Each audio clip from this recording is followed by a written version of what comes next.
નિષ્ફળ પ્રેમ વ્યક્તિને કવિ બનવા પહાડો વચ્ચે મોકલે. અચ્છા. અને સફળ પ્રેમ વ્યક્તિને શાકભાજી લેવા માર્કેટમાં મોકલે. છોકરાઓ લગ્ન કર્યા વગર પણ કાકા બની જાય. અચ્છા. જ્યારે છોકરીઓ લગ્ન કર્યા વગર કાકી બની નથી શકતી. ઠીક હે. એવી જ રીતે છોકરીઓ લગ્ન કર્યા વગર માસી બની શકે. સમજ ગયા. જ્યારે છોકરાઓ લગ્ન કર્યા વગર માસા નથી બની શકતા. બાકીના બધાય ગમે ત્યારે મામા તો બની જ જાય. એકવાર 10 ડોક્ટરોએ ભેગા મળી અને એક હાથીનું ઓપરેશન કર્યું. પછી એક મોટા ડોક્ટરે નર્સને કીધું કે જોવો તો એ કોઈ ઓજાર પેટમાં રહી નથી ગયું ને? તો નર્સ કે ના ના, પણ એક ડોક્ટર દેખાતા નથી. રેલવે સ્ટેશને સ્ટેશન માસ્ટર બહાર આવીને બધાને કહે વરસાદને કારણે બધી ટ્રેનો રદ થઈ છે. બીજા કોઈને કઈ પૂછવું છે? અચ્છા. તો એક બેન કે હા, આ ડ્રેસમાં હું જાડી તો નથી લાગતી ને સાહેબ? આ અમુક લોકોના છૂટાછેડાના ભાવ સાંભળીને મને તો એવું લાગે છે કે બેંક વાળા હવે હોમ લોન ની જેમ છૂટાછેડા લોન ચાલુ કરશે. એક વાત ખાસ યાદ રાખજો મિત્રો, જયમાં પહેલા ભલે હાથ ન ધોવો, પણ જયમાં પછી ખાસ હાથ ધોજો, કારણ કે નકર મોબાઈલ ઉપર ડાઘા પડી શકે. એક સાડી લેવા જો તમારી ઘરવાળી આખી દુકાન ફીંદી નાખતી હોય તો તમારે તો ગર્વ લેવો જોઈએ કે એને તમને પસંદ કર્યા. આજે મોલમાં શોપિંગ કરતા કરતા વિચાર આવ્યો કે આ ટ્રોલીમાં વોરન રાખવા જોઈએ. એક્સક્યુઝ મી માં તો બાયું દાદાઈ નથી દેતી. એક સુખી પતિ હતો. ઠીક હે. તો કોણ જાણે કોણ હતો, આપણે તો ખાલી વાત સાંભળી છે. લગ્ન પહેલા જે છોકરી એમ કેતી હોય કે હું જેને ઓળખતી નથી એની યારે લગ્ન કેમ કરું? ઠીક હે. એની છોકરીના લગ્ન થાય એના ત્રીજા જ દિવસે એ સેલ્ફી પાડી અને કેપ્શનમાં લખે best hubby in the world. તમને ખબર છે કે કુકરમાં 3 કે 4 સીટીની સિસ્ટમ કેમ છે? કારણ કે બાયું એક જ વારમાં ક્યાં કોઈનું સાંભળે છે. સમજ ગયા. આપણે ગુજરાતીઓ ખાવાના મોટા શોખીન ભાઈ. અચ્છા. નવરા બેઠા હોય એટલે બગાસા ખાય, ક્યાંક ફરવા જાય તો હવા ખાય, છોકરાઓ હિંચકા ખાય. ઠીક હે. નાવાનું મન ન થાય તો ખાલી ખંખોરિયું ખાય. મોટા માન ખાય, છોકરીઓ ભાવ ખાય અને છોકરા માર ખાય. વાંઢાઓ માથું ખાય, પરણેલાઓ ખોટ ખાય, ઈમાનદાર ધક્કા ખાય અને બેઈમાનો એ પૈસા ખાય અને છેલ્લે બાકી વૈધા એટલા માવા ખાય. મંગળસૂત્ર લટકેલું હોય તો છોકરી પરણેલી હોય. સમજ ગયા. અને મોઢું લટકેલું હોય તો છોકરો પરણેલો હોય. આજે મારા દોસ્તારે મને ફોન કરીને જોરદાર ગાડું આપી. વાંક મારો ઈ જ હતો કે 2 વર્ષ પહેલા મેં એને ખાલી એટલું કીધું હતું કે છોકરી હારી છે, લગ્ન કરી લે.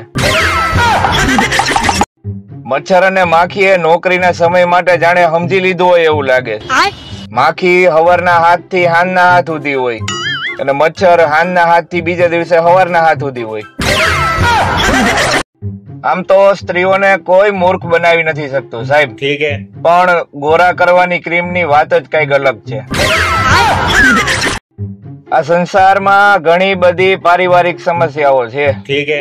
જેમ કે શ્રીમાનનું માન નથી અને શ્રીમતીમાં મતી નથી. પેલા વહુ ડરતી કે સાસુ કેવી મળશે. ઠીક હે. હવે સાસુ ડરે છે કે વહુ કેવી મળશે. લોકોને એટલા પૈસા જ ઉધાર દેવા જેટલી આપણી ભૂલવાની ત્રેવડ હોય. સપનામાં જો તમને પાન દેખાય એટલે સમજી લેવું કે તમને કોક ચૂનો લગાવવાનું છે. શું કે મિત્રો, મજા આવે છે ને મારી રીલમાં? આમ પણ મારી રીલ આયુર્વેદિક જ હોય છે, તમને કોઈ દી સાઈડ ઇફેક્ટ નહીં થાય. કોઈ પણ કામ હંમેશા વ્યસ્ત માણસને જ સોંપવું, કારણ કે નવરા પાસે તો સમય નથી. એક જાણવા જેવું, ટ્રેનમાં ક્યારેય પંચર ન પડે. બસ આવું જ જાણવા માટે જલ્દી ફોલો કરી લ્યો. તો આ છે છોકરીનો ફિલ્ટર વગરનો ફોટો.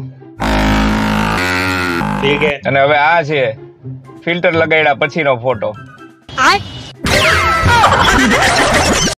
થોડાક રોમેન્ટિક સ્ટેટસ મૂકીને એટલે લોકો વિચારે કે આનું ક્યાંક ગોઠવાઈ ગયું લાગે છે. અચ્છા. વળી પાછા સ્ટેટસ મૂકીને એટલે વિચારે કે આનું વળી ભાંગું લાગે છે. એટલે હા આમ ન હોય, સ્ટેટસ તો એમને મૂકી છે. એલા જાગો કે હોઈ ગયા? વાંઢા હોવાનો વાંધો એક ઈ હોય છે સાહેબ કે બધાય મચ્છર એક જ જણાને કરડે છે. લગ્ન પછી મામલો 50% થઈ જાય. જીવનમાં બે વાત હંમેશા યાદ રાખવી. ઠીક હે. ખાઈને સુઈ જવું. અચ્છા. અને મારીને ભાગી જવું. ગુજલીસ શબ્દો તમને ખબર છે? ગુજલીસ ગુજરાતી ને ઇંગ્લિશ ભેગું. ઠીક હે. બોલો. ટેલેન્ટ તા, બ્યુટીફુલ તા, હેન્ડસમ તા. ઓહો આવા છે બીજા કોઈ શબ્દ તમારા ધ્યાનમાં તો લખો હાલો. એટલું તો લોકો પાણી ને ફિલ્ટર કરીને નથી પીતા જેટલું આજકાલ ફોટાને ફિલ્ટર કરે છે. જે લોકો એક વાત કહું એમ કહીને ચૂપ થઈ જાય છે ને, ઈ સાલાવને તો જન્મ ટીપની સજા મળવી જોઈએ. દુનિયામાં સૌથી મોટો દગો તો લગ્નમાં થતો હોય છે. ગાય જેવી કહીને સિંહણ જેવી પધરાવી દે છે. ઇતિહાસ સાક્ષી છે મિત્રો. બાઇક હલાવવા વાળા પાછળ બેઠેલો માણસ બાઇક વાળાની ખાલી હામાં હા મિલાવતો હોય છે, સાંભળતો કઈ નથી હોતો. 50 રૂપિયાનું કિલો તો 500 ગ્રામના 25 થાય. પણ ના, શાકભાજી વાળાનું ગણિત જુદું હોય. 30 ના 500, 50 ના કિલો. પતિ પત્ની બે હારે શાક લેવા જાય ને ત્યારે પતિ જે શાક ગોતીને દે ને ઈ પત્નીને સારું જ ન લાગે. મેં એવી ટ્રાય કરી. એને જે શાક વીણું તું ને અને ટોપલીમાં નાખ્યું તું, ઈ ટોપલીમાંથી ટમેટો કાઢીને દીધું તો મને કે નથી સારું, બીજું લ્યો.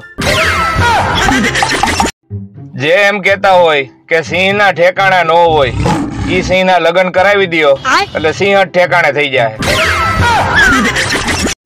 સગાવાલા ભલે વારંવાર તમારો હાલચાલ ન પૂછે પણ તમારા સ્ટેટસ ઉપર એની પૂરી નજર હોય.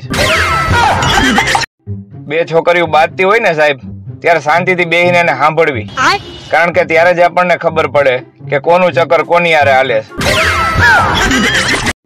ગુજરાતી મમ્મીઓ છોકરાઓને બાળપણમાં એમ કહે કે વાયડીનો થામા. અચ્છા. અને એના લગ્ન થઈ જાય પછી એમ કહે કે બાયડીનો થામા.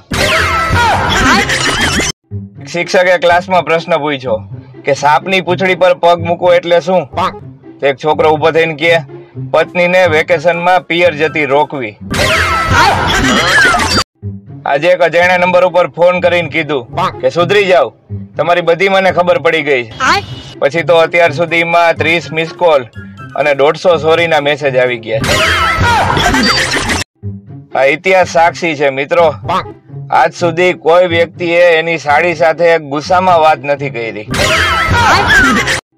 એક વાતની તમને ખબર છે, મને ખબર છે, આપણને બધાને ખબર છે અને એ બોલવા વાળીઓને ખબર છે કે છોકરીઓ ઘરે તો દેશી ભાષામાં જ બોલે છે, ખાલી બહાર જ ખોટી ચાબીઓ થાય.